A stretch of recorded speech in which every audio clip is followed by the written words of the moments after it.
የሚሸት ካልሲ ይዘህ ሰው ቤት አይገባም። እሞት ከልቤ ነው። ድግ ብሎ አሁን አንድ ሰው ትዳር እያቀደ አልሳካለት ያለ እንዴ አግባ እንጂ ጥጋብ እኮ ነው ያላችሁ። አሁን ሰውየው መች ማግባት ጠፋ? ወንድም ያልሳካለት ነው እኮ ነው። እመቤቴ ማርያም ከኛ ጋር ሆነሽ አንቺ ብትጣሪ ተጥይት ይፈጥናል ሲመጣ ፈጣሪ። አንተናማ ክላሽ የማትለው ጥይት የማትለው በግና ፍየሉ ተቀላቅሎብን ነው የሚያኖረን እሱ ነው። ላያኖረን አልፈጠረንም ብሎ ከማመን በላይ ትልቅ ነገር አለ። ክፉ ሰውን አንድ ጊዜ ምከረው፣ ከዚያስ ሁለት ጊዜ ምከረው፣ ከዚያስ ሶስተኛ ምከረው፣ ከዚያስ ካልተመለሰ ተወው።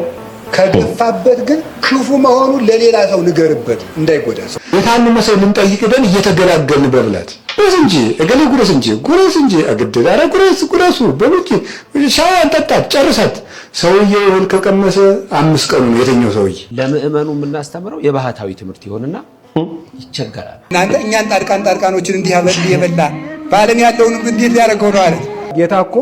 አንኳኩ ይከፈትላችኋል ያለ ለምን እንደሆነ ታውቃላችሁ? ውጭ እንደቆማችሁ ነው ማለት እኮ ነው። በውስጥ ሲታይ ንስሐ የማይገባበት ጊዜ አለ ወይ? ኃጢአት የማይሰራበት ጊዜ አለ ይቻላል። የኔታ እንደው ከሞት የሚጠብቅ መድኃኒት ይስጡኝ። አፍህን ጠብቅ። ከሞት የሚጠብቅ መድኃኒት ምንን መጠበቅ ነው? አፍህን መጠበቅ ነው።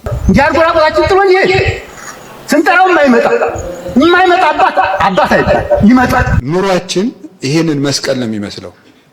ኑሯችን ይሄን መስቀል ነው። የክርስቲያኖች ኑሯችን በተለይ የመነኮሳትና የካህናት 24 ሰዓት እየበላ ጨፍር፣ የፈለግካት ሴት ጋር ተኛ፣ የፈለግሽው ወንድ ጋር ተኛ አይደል? ኃጢአት ይሰራል። ኃጢአት በሚሰራበት ዘመን ሁሉ ንስሐ አለ። ጸጋን ትህትና ይቀድመዋል። ብዙ ገዳም ልትዞር ትችላለህ፣ ግን ገዳማዊ ግን አይደለም። እንኳን ጸሎተኛ ልሆን ስለ ጸሎት እንኳን እውቅና የለንም። አንዱ የቤተ ክርስቲያን ፈተናዋ የሚመነጨው ምንኩስና በተገቢው መንገድ ካለመጓዙ የተነሳ ነው። የተወደዳችሁ በመላው ዓለም የምትገኙ ኦርቶዶክሳውያን ዋካ ብርሃን ሚዲያ የእግዚአብሔርን ቃል ከምንጋራባቸው ከምናገኝባቸው ሚዲያዎች መካከል በዋናነት የሚጠቀስ እንደውም በባህር ዳርና በአካባቢው ላይ በስፋት በጥሩ መንፈሳዊ እንቅስቃሴ በጥሩ መንፈሳዊ አገልግሎት ላይ የሚሳተፍ ሚዲያ ነው። ዋካ ብርሃን ሚዲያን ሁላችሁም እንድታጋሩት እንድትወዳጁት በዚሁ ማሳሰብ ፈልጋለሁ። ዋካ ብርሃን ሚዲያን በምትወዳጁበት ጊዜ እግዚአብሔርን ቃል ትማራላችሁ፣ አገልግሎቱን ትደግፋላችሁ። በአገልግሎቱ ደግሞ እሱ ጉባኤ ቤቶችን፣ ገዳማትን፣ አድባራትን ያስተዋውቃል፣ ይደግፋል። ዋካ ብርሃን ሚዲያ ማለት ነው። እንግዲህ ዋካ ብርሃን ሚዲያን መወዳጀት፣ ማጋራት፣ መጋራት ይህን ሁሉ አገልግሎት መደገፍ መሆኑን በዚሁ ማሳሰብ ፈልጋለሁ። አመሰግናለሁ።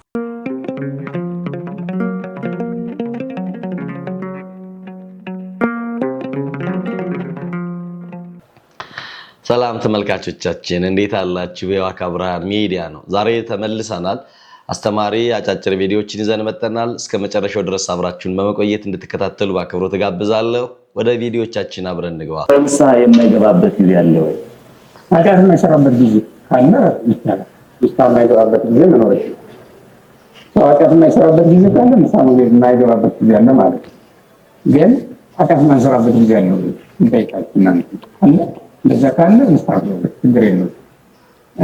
በሌላ አነጋገር ሐኪም የማያስፈልግበት ወይም የሕክምና ጣቢያዎች የማያስፈልግበት ጊዜ አለ ብለን ብናል ይቻላል። አዎ ይቻላል።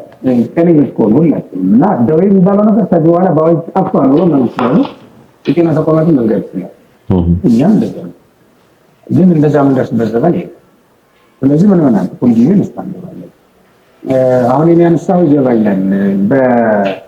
አሁን መጪው ባለ 50 ነውና በባለ 50 ንስሐ ይሰጥ የሚሉ ሰዎች አሉ። አስዋማትን ይላሉ። ታዲያቸው በየትኛውም ጊዜ ንስሐ አለ። በነገራችን ላይ ለሁላችን ይሆናል። እንደው ካህናትን ከሆነ የሚሰሙ በየትኛውም ጊዜ ንስሐ ይሰጣል። በየትኛውም ጊዜ ንስሐ ይገባል። ልዩነቱ ምንድን ነው? የቀኖና ልዩነት ነው የሚኖረው።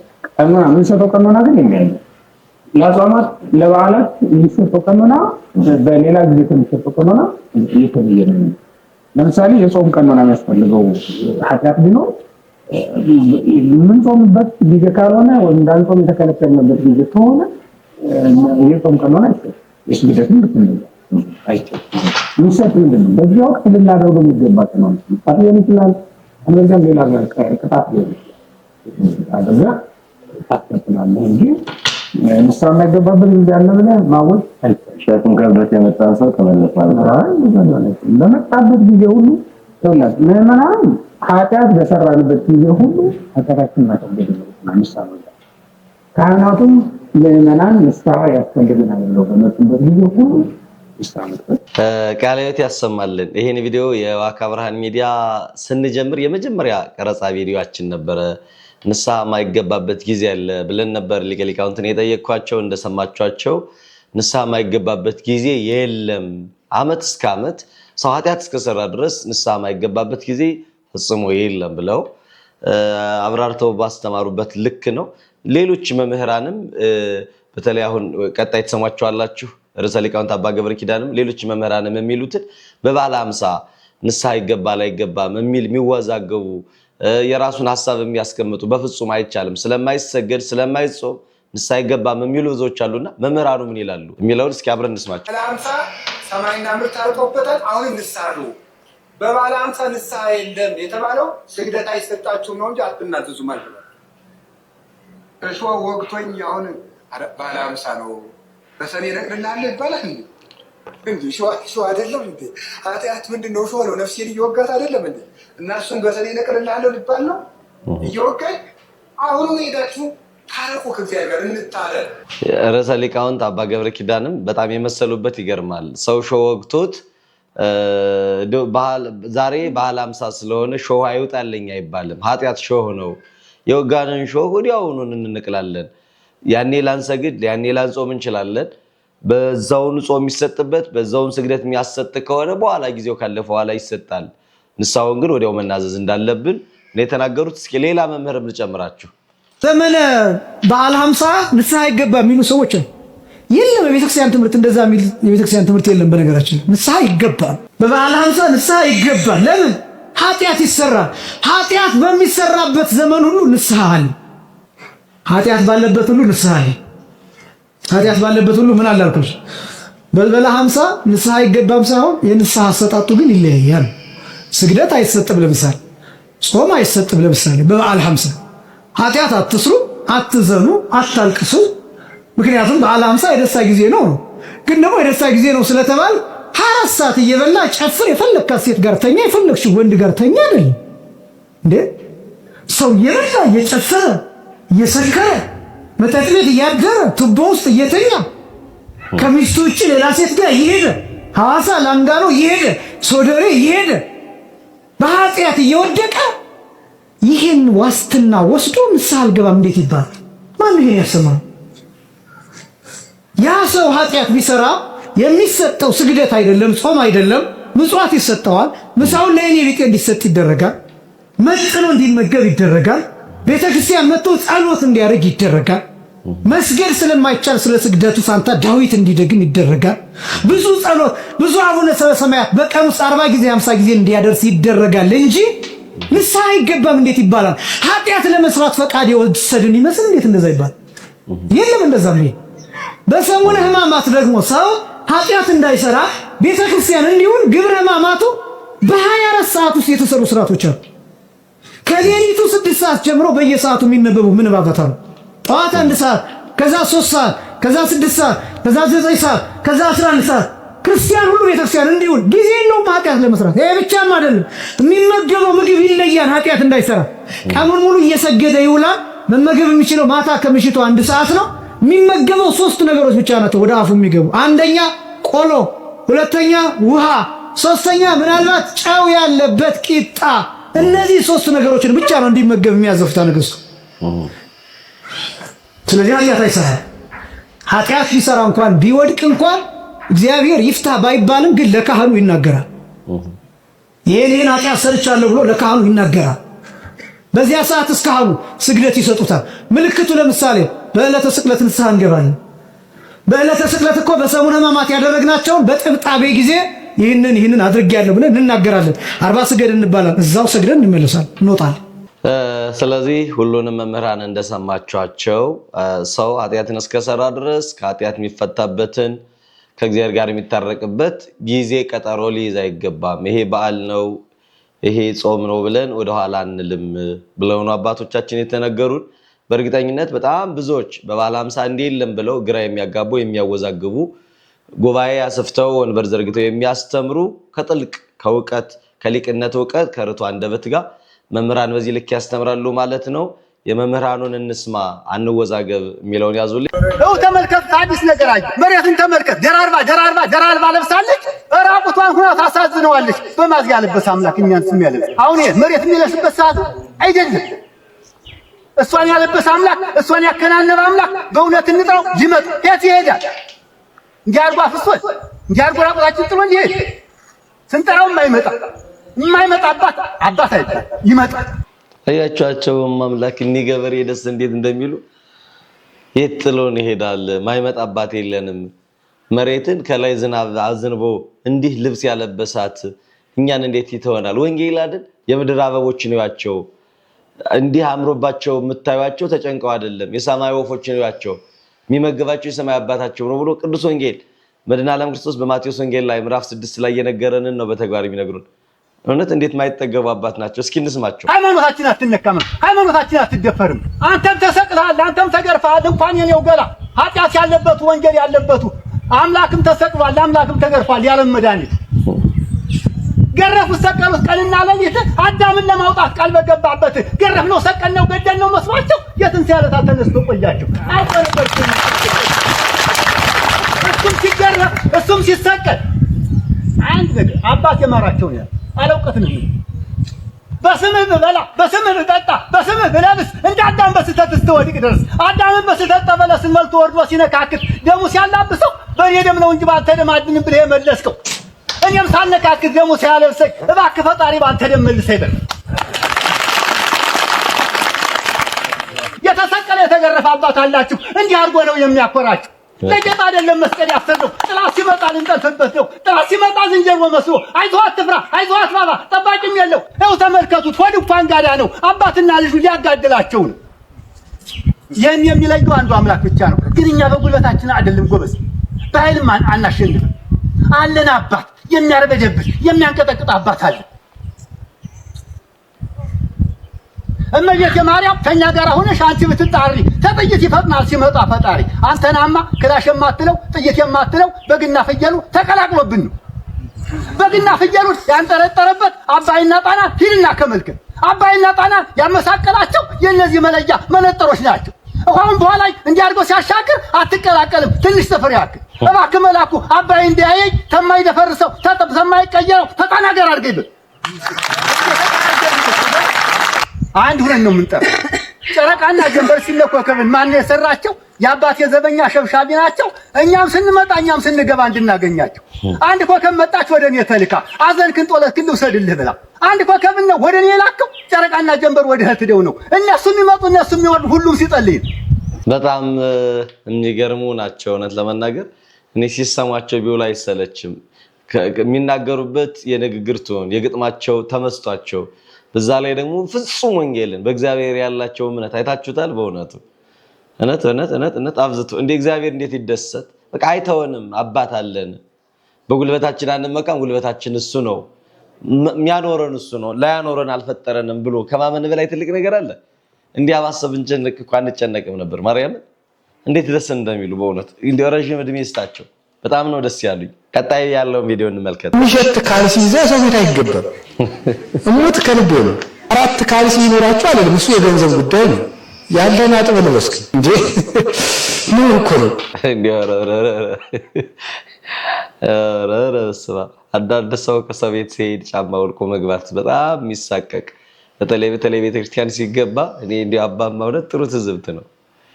ያው ደግሞ ያቺኘቶች ካልሷንም ራሱ ለብሰው የሚገቡ ሰዎች አሉና አጥባችሁ ነው ባካችሁ ቤተክርስቲያን ሄደን የጣን መዓዛ ይሽተተን እንጂ የካልስ መዓዛ ይሽተተን። እንዲያው ብትችሉ እንዲያው ጫማውን ከካልሱ ጋር አድርጎ በባዶ እግራችሁ መግባት ብንችል እንዲያው እግር መንገዴን እንደ ትዝብቴን ለመስጠት ፈልጌ ነው። ወደ ቪዲዮ እንመለስ። እኔ እንዴት ለምን በጠበጣለሁ? እግዚአብሔር የሰጠኝም ጥሩ ነፋስ መጥቶ ለምን ታበላሽብኛል? እግዚአብሔር ጥሩ ነፋስ ሰጥቶኛል። ስለዚህ እሱን በሰላም ልሳምበት የእግዚአብሔርን ነፋስ ነው እኮ ነው። ቀላል እኮ መስሏችኋል እናንተ። ይሄ የሰው ሰላም መንሳት ነው። ድግ ብሎ አሁን አንድ ሰው ትዳር እያቀደ አልሳካለት ያለ እንዴ አግባ እንጂ እንዴ ጥገብ እኮ ነው ያላችሁ። አሁን ሰውየው መስማት ጠፋ ወንድም ያልሳካለት ነው እኮ። ይሄ ምንድነው? የሰው ሰላም መንሳት ይባላል። አግቢ እንጂ እድሜሽ ሄደ እኮ አሁን ብዙ ሰዎች ምን እየሆኑ እንደሆነ ታውቃላችሁ? የሰው አስተያየት ፈርተው ዝም ብሎ አውሬውን ሁሉ እያገቡ ነው። ቦታቸውን ቁማ ቀረ ስላለመባል አንዱ ላይ ልውደቅ ይሄ ሰው ሊበላኝ ነው ብላ አንዱን ዝንጀሮ እንደ ዝንጀሮ የከፋ ሰው እየታገባለች 24 ሰዓት ወይ በልቶ የማይጠግብ ወይ መዝናዛ ወይ ዝም ብሎ ክምር ብሎ ጉች የሚል ወይ ነገር አመሉ ቁጣም ባሩም አይታወቅ ያመጣ ነው። ምንድን ነው እኛ ሰላም ስለመሰላቸው እኮ ነው። ሰው ደግሞ ዳግም እንጂ እንዴ ጊዜው ሳይደርስ ውለዱ እንጂ ደግሞ የተጋቡትን ሄዶ ውለዱ እንጂ ልጅ እንጨት ነው እንዴ ሄዶ የሚቆርጡ እንዴ? እውነቱን እኮ ነው። የሰው ሰላም መንሳት እኮ ነው። ይሄ ልጅ ዕቃ ነው፣ ገበያ ይገዛል። እግዚአብሔር እኮ ነው የሚሰጥ። ምን ያርጉ ሰዎች ነው የምትሏቸው እንዴ? ውለዱ እንጂ ሂዶ ሰው ቤት አርፈ ምሳ ከሆነ በልተ ቤት ግን እውነቴን ነው የምነግራቸው። ታሞ የተኛውን ሰውዬ ሄደን በጣም ስልችት ትናረግ ነገር መቼ ነው የጀመረ? ሰኞ ረታብ ደግሞ ከመቼ ጀምሮ ነው? ከረቡዕ። ከዛ ሰው ነው አንተም አጥፍተሃል፣ ለምን በሙቅ ውሃ ታጠብክ? በሰዓታችን በታተደነ ይሄንን ከዳነ በኋላ ምን መከራው ይሻላል? ወንድሜ አሁን ጥፋቴን ሳይሆን መዳኔን ነው የምፈልገው የሚለው ሰውዬው በህሊ ነው። ስለዚህ ዘመዶች የሰው ሰላም አንበጥብጥ፣ መብቴ ነው የሚባል ነገር አይሰራም። ልብሳችሁን እጠቡ፣ እግዚአብሔር ቆሽሹ እንደዚህ ብሎ አላለም። ይልቁንስ እብደቱ ይቅር እንጂ ልብስን ማጠብ፣ ካልሲን ማጠብ፣ ጥርስን መወረሽ ምስጢር ልታወሩ እንደዚህ ስትሉ ሰንጥቆ መጣል የለበትም። ሰው ለወንድሙ እየተጠነቀቀ መኖር አለበት። አሁን ሰው ታሞ ከተኛበት ሄዶ መጥበጥ ምንድን ነው? የታመመ ሰው ልንጠይቅ ደን እየተገላገልን በብላት ጉረስ እንጂ አግድል አረ ጉረሱ በሉት ሻይ አንጠጣት ጨርሳት። ሰውዬው እህል ከቀመሰ 5 ቀኑ ነው የተኛው ሰውዬ። እኔ እዚህ ታግቼ ተቀምጬ እናንተ ተገላገሉበት ይላል። አስቸጋሪ እኮ ነው ይላችሁ ማለት ነው። ስለዚህ ለዚያ ሰው ሰላም መጨነቅ አለብን ማለት ነው። ማሰብ አለብን። ክርስትና እያሰቡ መኖር ነው፣ ለሰዎች ሰላም መስጠት ማለት ነው። የሰው ሰላም አትንሱ፣ አትግቡ አልሆንለት ብሎ ነው እንጂ ምንድነው የሚል ካላጡ ካልተቸገሩ መኖር ማን ይጠላል ባገሩ አለቻሉ ይባላልና አልችል ባሉት ከቁስላቸው ላይ ጨንገር አትክተቱ። እርስት አድርገው ስራቸውን ሲሰሩ ሊድን ያለውን ቁስል እየገሸረጣችሁ አታድሙ። አባት እንደው በእውነት ቃለ ሕይወት ያሰማል። እስኪ ወደ ቀጣይ ቪዲዮ እንለፍ። ለምእመኑ የምናስተምረው የባህታዊ ትምህርት ይሆንና ይቸገራል። የባህታዊ ኑሮን አይኖርም። የእንጦንስን ህይወት መነኮሳት ይማሩ፣ ባህታውያን ይማሩ። ህዝቡ ደግሞ የሚማረው በዓለም ውስጥ ያሉ ሰዎች እንዴት መኖር እንደሚገባቸው ነው። እሱ ራሱ ችግር ይኖረዋል። ለምሳሌ ቁጭ ብሎ አንድ ሰው ሳይኮሎጂካሊ ራሱ ውስጡን ኢሞሽናሊ ጊልቲ ፊሊንግ ሊሰማው ይችላል። አላደረኩም ብሎ እንደ እንጦንስ ማድረግ ይፈልጋል፣ እንደ መቃርስ ማድረግ ይፈልጋል። እነዚህ እኮ ዓለምን ትተይዱ ናቸው። እዚህ ከተማ ውስጥ ቁጭ ብሎ ሚስቱን መንከባከብ አለበት፣ ባሏን መንከባከብ አለባት፣ ልጆቻቸውን ህፃናቱን ሰዓት ሰጥተው መንከባከብ አለባቸው። ይሄ የነሱ ህይወት ነው። እግዚአብሔርን የሚያመሰግኑበት ደግሞ የራሳቸው ህይወት ይኖራቸዋል። ማስቀደሱ፣ መጾሙ፣ መጸለዩ፣ መስገዱ እነዚህ ይኖራሉ። አንዳንድ ሰው ግን ያኛውን እያሰበ ሁልጊዜ እግዚአብሔር ምሮታል፣ እሱ ራሱን ያልማረ ሰው ያጋጥምሻል። እግዚአብሔር ይቅር ብሎታል፣ ራሱን ይቅር ያላለ ሰው ያጋጥምሻል። እና የእግዚአብሔርን ባህሪ ራሱ አስፈሪነቱን የሚስሉ ሰዎች አሉ። አስፈሪነቱን፣ አባትነቱን፣ ቅርብ፣ ሩህሩህ፣ ቸር፣ አጠገብሽ ያለ እያንዳንዱ ሰው ለአንድ ሰው ነው የቆመው እኮ አምላካችን ኢየሱስ ክርስቶስ። ኢያሪኮ መንገድ ላይ የዓይነ ስውር የዳዊት ልጅ ሆይ ማረኝ፣ የዳዊት ልጅ ሆይ ማረኝ አለው። 5000 ሰው ይከተለዋል ጌታ። የዛን ዓይነ ስውር ድምፅ ሰምቶ ጌታ ቆመ። በጣም ነው የሚገርመው። በተለይ ይሄን ከልባችሁ ከሰማችሁት በዓለም ላይ የኖሩ እንደው እርግጥ ነው ዓለምን ኖረው ያለምን ያልኖሩ የሰማዩን የተመኙ ብዙዎች ቢሆንም ግን በዓለም እየኖሩ እንደ በህቶናን ኑሮ ኖራለው ማለት አንዳንድ ጊዜ ይከብዳል። ባህታውያን በተለይ ደግሞ ከገዳም የመጡ ሰዎች የነሱን ኑሮ እንድንኖርላቸው 7ቱን ሰዓት ሙሉ ቀን ማለት እኮ ነው። ካልጾማችሁ እንዲህ ያልሆናችሁ እንዲው ቡና ተጠጡ በወዘተርፈ የሚሉ መናኝ እንደመናኝ የምንና ህይወት ነው። ሙሉ ነገራቸው እዛው እግዚአብሔር ጋር ነው የሚውሉት። በዛው ላይ እናርግ። በዓለም ላይ እስካለን ድረስ ግን እውነት ለመናገር በልክ መኖር እንዳለብን በጣም አብዝቶ ነው የነገረን። በተለይ የሚያስተምሩት አባቶች ምን ሰማውን ምን መርጥ ኑሮውን ያለፈበትን መንገድ የተጓዘበትን ማወቅ ብንችል ከዚህ አግባብ እኮ ነው። አንዳንድ ጊዜ በቤተክርስቲያን እንደምታውቁት ሰው የንስሐ አባት መያዝ ያለበት ባለትዳር ከሆነ ባለትዳር ካህናትን የንስሐ አባት ያዙ ይባላል። ለምሳሌ በትዳር ጉዳይ ማማከር ቢፈልጉ ማያውቀውን መነኩሴ ከሚጠይቀው ይልቅ የሚያውቀውን ትዳርን፣ ማግባትን፣ መውለድን የሚያውቀውን ካህኑን እንድንጠይቅ አብዝቶ በዚህ ልክ ወደዚህ ሪኮመንድ የሚደረገው ለዛ ነው። እና ወድጄዋለሁ። እግዚአብሔር ይስጥልን። ስለ ሰው አስተያየት ብላችሁ አትኑሩ፣ ስለ እግዚአብሔር ብላችሁ ኑሩ። ምክር ከሆነ ተቀበሉት። እንዲያውም አንድ ነገር በዚያው ሰው ሲናገራችሁ ምን ማሰብ እንደሚገባችሁ አንድ የቅዱስ ዮሐንስ አፈወርቅን 3 ንግግሮች ልንገራችሁ። ሰው ክፉ ቃል ሲነገራችሁ ደግሞ ነገም እናንተ እንዳትሞቱ ብዬ ነው። ሰው ክፉ ቃል ሲነገራችሁ ምንድነው ማሰብ ያለባችሁ? 3 ነገር ነው ማሰብ ያለባችሁ። ቅዱስ ዮሐንስ አፈወርቅ ዮሐንስ ወንጌልን ሲተረጉም የተናገረው አንደኛው ያለብህን ስህተት ከሆነ የሚናገረ አትጥላው፣ መስታወት ሆነዋልና ነው። አትጥላው፣ ሂድ እናስተካክል። መስታወት አሁን እዚህ ላይ እንደው አንዳንድ ጊዜ እንደው እስቲ ገብስ ቆሎ በልተን በተልባ ወጥ በልተን ጥርሳችን ላይ ልጥፍ ብሎ ገብሱ መስታወት ስናይ እንደው ገብሱ ጥርሳችን ላይ ብታዩት አፈር ያባህንት መስታወት እንደው ብለን ተሰብሩታላችሁ። ተሰብሩት እንዴ ታነሳላችሁ ጉድፋችሁን ማለት ነው። ክፉ ቃል የሚናገርን ሰው ልክ እንደዚያ መስታወት ይኸው በቃ ቀለል አድርገህ እንደዚያ መስታወት ጉድፈን አንሳ። እጅ ወደ ውስጥ ወስደህ አትጎዳበት፣ አታምሰልስለው፣ ራስህን ይበት። አንዱ እሱ ነው። ሁለተኛ እሳ ደግሞ እያለህ የለህም የሚል ከሆነ ደግሞ ስቀተው። ለምሳሌ ይላል ቅዱስ ዮሐንስ አፈወርቅ እውቀት እያለህ ደንቆሮ ካልክ ካለ ሳቅበት ነው። ያለህን ነገር የለህም ብሎ ከሆነ የሚሰድፍ ደግሞ ስቀህበት ይት ምንድን ነው ይላል። ለምሳሌ አንድ ድሃ መጥቶ ይላል ቅዱስ ዮሐንስ አፈወርቅ አንድ ድሃ መጥቶ አንዱን ባለጸጋ አንተ እኮ የዕለት ራት የሌለም ድሃ ነህ ቢለው ሀብቴን አታውቅ አይደል ብሎት ነው የሚሄደው፣ ወይስ ይናደዳል ነው። አንድ ባለጸጋ ነበሩ፣ ስማቸውን አልጠቅስም እና የሆኑ ሰዎች ተሰብስበው እንደወሰው ልጅ ያወጡ ይሆን አላቸዋል። እኔም አውቃቸዋለሁ እና ሰው ልጅ ያወጡ ይሆን ሲሏቸው ምን ቢሉ ጥሩ ነው? እገሌ የማን ልጅ ሆነና የትኛውን እንደዛ የሚሉት አንዱን ሀብታም ልጃቸውን አለ የተባለውን ማለት ነው። ሰው ልጅ ያወጡ ይሆን ብሏቸዋል። እገሌ የማን ልጅ ሆነና፣ ስለዚህ አልከፋቸውም ማለት ነው ያለኝ ብለው ስለሚያስቡ። ስለዚህ አንድ ሰው ያላችሁ ነገር አንተ ደንቆሮ፣ አንተ ደደብ ምን ያናድዳቸዋል? ታዲያ ያለህን እውቀት ራስህ ታውቀው የለም? ኧረ እባክህ ከፈለክ ና ወረቀቴና ላሳይ ማስተርስ የት እንደተመረኩ ምን አለፋ፣ በተግባር ይገለጣል። 3ኛ በተፈጥሮ እየሰደበ ከሆነ ጸልይለት። ምክንያቱሳ ወንድሙን ደንቆሮ ብሎ የሚሰድብ በገሃነም ይፈረድበታል ይላል። ተፈጥሯዊ ጉዳዩን አንተ ውር፣ አንተ ደርጋማ፣ አንተ አንካሳ፣ አንተ ምናምንቴ ብሎ የተፈጥሮ ስጦታውን አንስቶ የሚሳደብ ሰው በየት ይፈረድበታል? በገሃነም። ስለዚህ በገሃነም የሚፈረድበትን ስራ እየሰራ ስለሆነ ወይኔ ወንድሜ እኔን ሰድቦ ገሃነም ሊገባ ነው ብለን ጸልይለት ያለው ቅዱስ ዮሐንስ አፈወርቅ። የመጨረሻ ግን ክርስቶስ እንደተሰደበ አስብ። ክርስቶስ ተሰድቦ እኔ ተሰደብኩ ብላችሁ ለምንድን ነው ሌሊት ተቀን እረፍት የምትነሳችሁ? ውሃ መጠጣት የሚያቅታችሁ? እራት አልበላችሁ ለምንድን ነው? ጌታዬ ተሰድቧል ብላችሁ ተጽናኑ። 3ቱን ምክሮች በምንችለው መጠን እንስማ። በጣም ደስ የሚል ምክር ነው። እስኪ ወደ ቀጣይ እንስማቸው። አሁንም አባ ኑሯችን ይሄንን መስቀል ነው የሚመስለው። ኑሯችን ይሄን መስቀል ነው። የክርስቲያኖች ኑሯችን በተለይ የመነኮሳትና የካህናት ይሄ መስቀል ወደ ላይ አንድ ቋሚ ያለው እንደገና ደግሞ ወደ ጎን አንድ መስመር አለው። ወደ ላይ ያለው ከእግዚአብሔር ጋር ያለንን ህብረት ነው የሚያመለክት። ወደ ጎን ያለው ከሰዎች ጋር ያለንን ህብረት ነው የሚያመለክት። ይሄንን ለማድረግ ግን ይሄ መስቀል ነው። መስቀል ማለት ደግሞ መከራን የሚወክል ነው።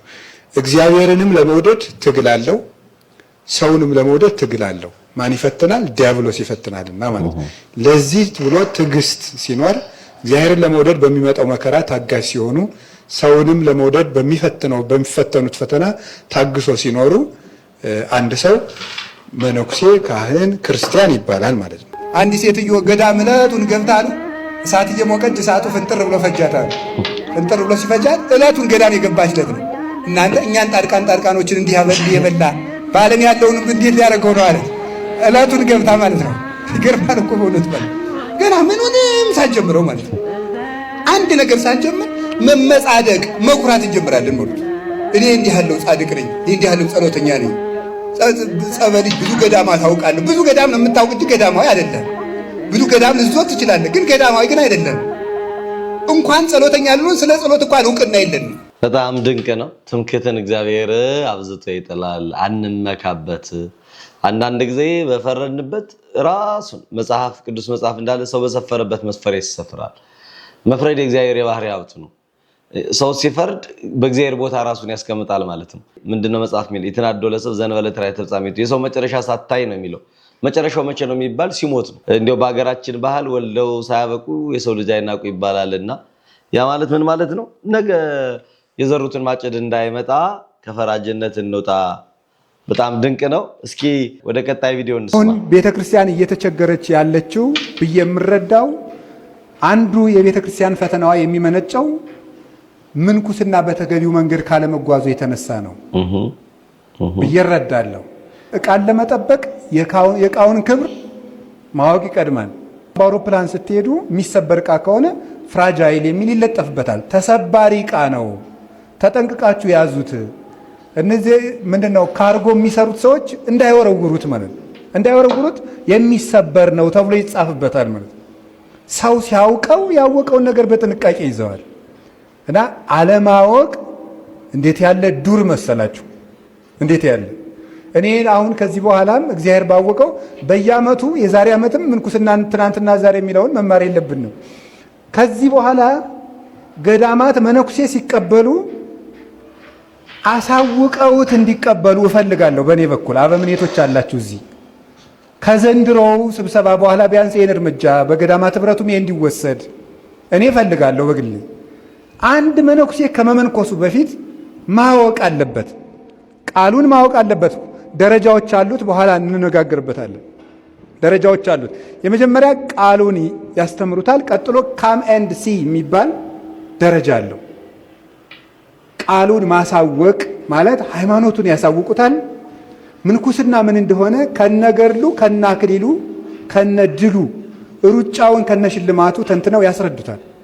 ከዚያ በኋላ ካም ኤንድ ሲ ይባላል። ና መተህ እንዴት እንደምንኖር ተብሎ ደግሞ ይፈተናል። ዓለም ውስጥ እንዳለ እየተመላለሰ እንዲያ ይደረጋል።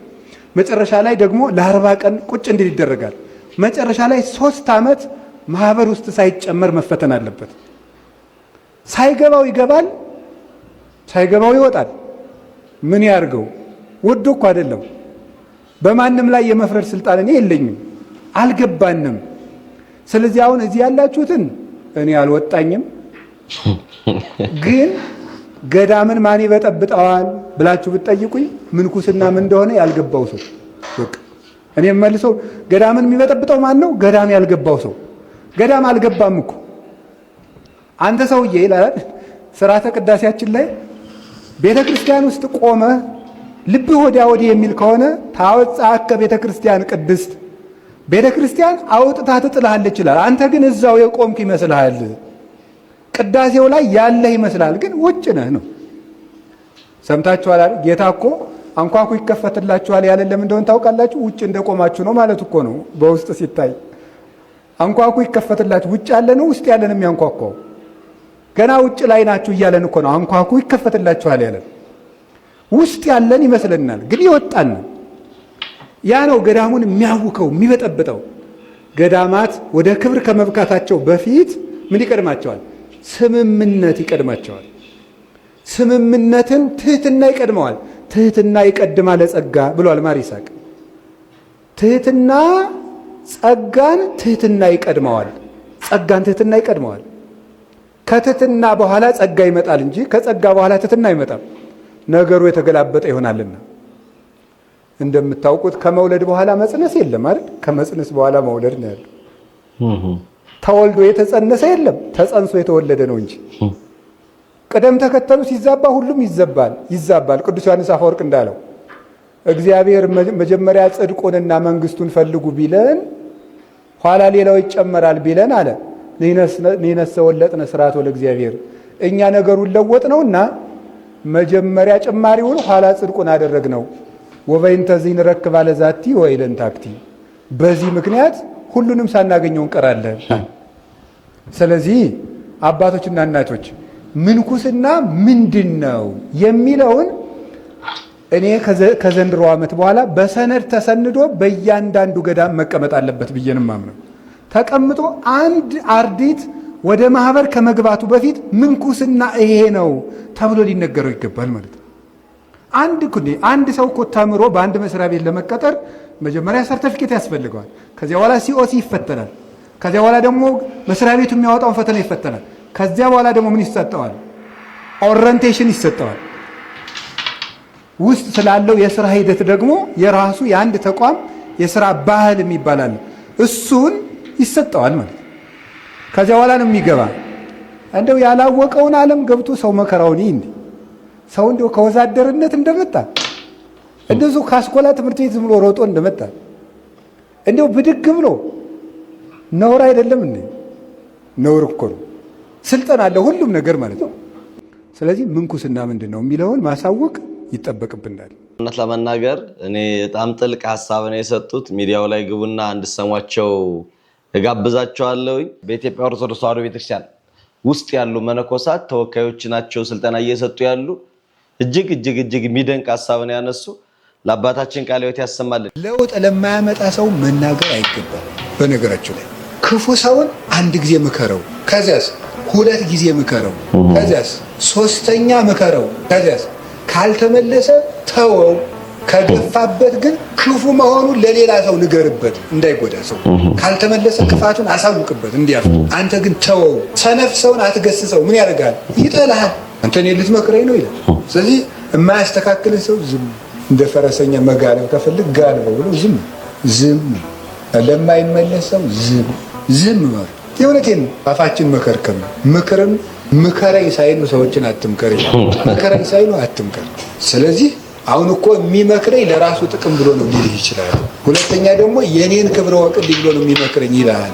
ሰው እኮ መጣመረኝ ተፈጥሮ አታውቁ። እዚህም የመጣችሁ ምዕመናንም ጊዜ ልታሳልፉ የመጣችሁ እዚህ አታውቁ። ፖለቲካ ምናምን አታውቁ። እዚህ እናንተ እዚህ የምርጫ ውድድር አልመጣችሁ፣ ፖለቲካ ልታራምዱ አልመጣችሁ። አርፋችሁ ቁጭ ብላችሁ እግዚአብሔር ፈልጋችሁ ሂዱ። እውነቴን ለውጥ የማያመጡበትን ወሬ ማውራት ጅልነት ይባላል። ጅል ይመስል መለፍለፍ ምንድን ነው? አርፋችሁ ከእግዚአብሔር ጋር ብላችሁ ሂዱ። አታውቁ። አፋችንን ከርክም። የኔታ እንደው ከሞት የሚጠብቅ መድኃኒት ይስጡኝ። አፍህን ጠብቅ። ከሞት የሚጠብቅ መድኃኒት ምንን መጠበቅ ነው? አፍህን መጠበቅ ነው። አፉን የጠበቀ ሰው ከሞት ይድናል። ለሚሰማን እናገራለን። ይደክማል እኮ ግንጭል ይደክማል። እዚህ መንጋጋው ላይ እንዳይደክማችሁ ዝም በሉ እስቲ ተሞቱ እንደውት። ኧረ እውነቴን ነው። ሰው እኮ እንደው አብዷል እኮ በወሬ አብዶ ታሞ። አንድ ሰውዬ አለ አይደል የተባለ እንዳታወጋ ብለውታል። ንጉሱ መላጣ ሆነው ነው አሉ አይቷቸው እና እንዳታወጋ አሉታል። ወጉ በላው አሉ እንደንትን እንዳውሪ ቢናገር ይቀጥሶ ጉድጓድ ቆፍሮ አሉ። እዚያ ገብቶ ምድር ሰሚ ንጉሱ መላጣ ናቸው አለ። ኧረ በሽታ ነው ይሄ፣ ደዌ ነው። ማምላክን እንዴት ዝም ብንል ምን ይሆናል? ዲዲት የሚረጭ ነበረ በዚያ ድሮ ልጅ ሆነን በዚያ የሚረጭ ያን የሚመስል ሰው ወግዞ ጡን ጅራቷ የተቆነጠለች ፍየል ይመስል እንደው እውነቴን ነው። አዛኝ ተው፣ ወግ ተው። የአፍ እኮ መክሊት ነው። ዝም ብሎ መለፍለፊያ አይደለም። እንዴ ነውር ነው። እንዴ እውነቴን ነው፣ ነውር ነው። ትዕግስትን ይስጠን። ብዙ ባወራን ቁጥር ብዙ እንሳሳታለን። ዝም ባልነን ቁጥር አንጸጸትም። ለዚህ ነው አንድ ሊቅ ብዙ ከተናገርኩ በብዙ ጸጸታለሁ፣ ዝም ባልኩበት ግን ጸጸት የለኝም አለና እንደው በተለይ እንደ ኦርቶዶክሳዊ ብዙ መስማት ጥቂት ማውራት ቢሆን ብዙ ነገር እንደምናተርፍበት ነው የነገሩን። በጣም ድንቅ ነው። እኔ መጨረሻ እስኪ አንድ ቪዲዮ ልጋብዛችሁ። በድንግል ማርያም ልደት የሚከፋው ሰይጣን ብቻ ነው። በድንግል ማርያም ልደት ሁሉ ይደሰታል። አዳም ይደሰታል፣ መድኃኒቱ ከሷ ሊወለድለት ነውና። መላእክት ይደሰታሉ፣ ጌታን ከሷ ተወልዶ ሊያዩት ነውና። ነቢያት ይደሰታሉ፣ ትንቢታቸው ከሷ ማኅፀን ሊፈጸምላቸው ነውና። ሐዋርያት ይደሰታሉ፣ የስብከታቸው ሞገስ ከሷ ተወልዶላቸዋልና። እመቤታችን ልደቷ ደስታችን ነው። በእውነቱ ፀሐይን ይዛ የመጣችው ጎህ ዛሬ ተወለደችልን። አባታችን ቃለ ሕይወት ያሰማልን። የግንቦት ልደታ እመቤታችን ቅድስት ድንግል ማርያምን ስናከብር አማናዊት መቅደስ ስለ እርሷ ነው ሰፋ ዘርዘር አድርገው ያስተማሩን። እንኳን ለዚህ በዓል በሰላም አደረሳችሁ እላለሁኝ። እግዚአብሔር ይስጥልኝ። ለዛሬ ያቀረብናቸው ቪዲዮዎች ይህን ይመስሉ ነበር። በእርግጠኝነት አጫጭር በመሆናቸው ሳሰለችሁ እንደተማራችሁ ደግሞ ግንዛቤ እንዳገኛችሁ እርግጠኛ ነኝ። ሐሳብ አስተያየታችሁን የኮሜንት መስጫ ላይ ሰጣችሁ እንድትመጡ እግር መንገዱን ጠይቃችኋለሁኝ። ለነበረን ጊዜ አመሰግናለሁ። በሌላ መርሃ ግብር በሌላ ጊዜ እስክንገናኝ ድረስ ሁላችሁም ሰብስክራይብ አድርጋችሁ ሐሳብ አስተያየታችሁ ሰጣችሁ ውጡ። ሰላም ቆዩኝ። በሰላም ያገናኘን። የተወደዳችሁ በመላው ዓለም የምትገኙ ኦርቶዶክሳውያን ዋካ ብርሃን ሚዲያ የእግዚአብሔርን ቃል ከምንጋራባቸው ከምናገኝባቸው ሚዲያዎች መካከል በዋናነት የሚጠቀስ እንደውም በባህር ዳርና በአካባቢው ላይ በስፋት በጥሩ መንፈሳዊ እንቅስቃሴ በጥሩ መንፈሳዊ አገልግሎት ላይ የሚሳተፍ ሚዲያ ነው። ዋካ ብርሃን ሚዲያን ሁላችሁም እንድታጋሩት እንድትወዳጁት በዚሁ ማሳሰብ ፈልጋለሁ። ዋካ ብርሃን ሚዲያን በምትወዳጁበት ጊዜ እግዚአብሔርን ቃል ትማራላችሁ። በአገልግሎቱን ትደግፋላችሁ። በአገልግሎቱ ደግሞ እሱ ጉባኤ ቤቶችን፣ ገዳማትን፣ አድባራትን ያስተዋውቃል፣ ይደግፋል። ዋካ ብርሃን ሚዲያ ማለት ነው። እንግዲህ ዋካ ብርሃን ሚዲያን መወዳጀት፣ ማጋራት፣ መጋራት ይህን ሁሉ አገልግሎት መደገፍ መሆኑን በዚሁ ማሳሰብ ፈልጋለሁ። አመሰግናለሁ።